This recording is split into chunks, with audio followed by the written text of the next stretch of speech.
C'est un ouvrage qui porte sur l'histoire de l'offense au chef de l'État, qui est un délit pénal, un délit de presse, qui permettait de réprimer les personnes, surtout les journalistes, qui attaquaient de façon trop virulente le chef de l'État, ou plus exactement le président de la République.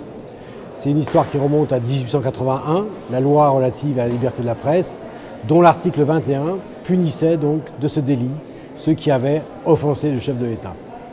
L'ouvrage en réalité est un ouvrage d'histoire dont le but est en fait de démontrer que ce statut de protection du chef de l'État vise au départ à protéger surtout les institutions, la République. En réalité, il y a deux livres dans ce livre. Il y a un livre assez conséquent sur les offenses sous la Ve République, sous le général de Gaulle, où j'ai montré que le général de Gaulle avait fait poursuivre systématiquement la presse d'extrême droite qu'il attaquait de façon virulente pendant la guerre d'Algérie. Donc la deuxième partie du livre traite de ce sujet.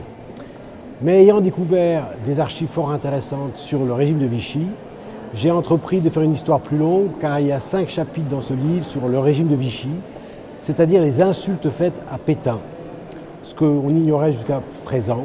Le maréchal Pétain a fait poursuivre toutes les personnes qui, dans la rue, dans les magasins, l'offensaient, plus exactement, l'insultaient. Et à travers ces 5 chapitres, je montre comment un régime policier fonctionne avec une justice aux ordres. Donc c'est une histoire assez longue de ce délit, sous différents régimes, dont la thèse principale consiste à démontrer qu'un délit peut avoir différentes significations suivant les régimes. Et deuxième thèse, c'est un reflet de la vie politique française, de ce que j'ai appelé souvent la guerre civile larvée, dans la mesure où ce délit d'offense montre un antagonisme politique extrêmement fort entre ceux qui défendent le président de la République et ceux qui l'attaquent. Voilà, brièvement résumé, ce que j'ai essayé de faire dans ce livre de 600 pages.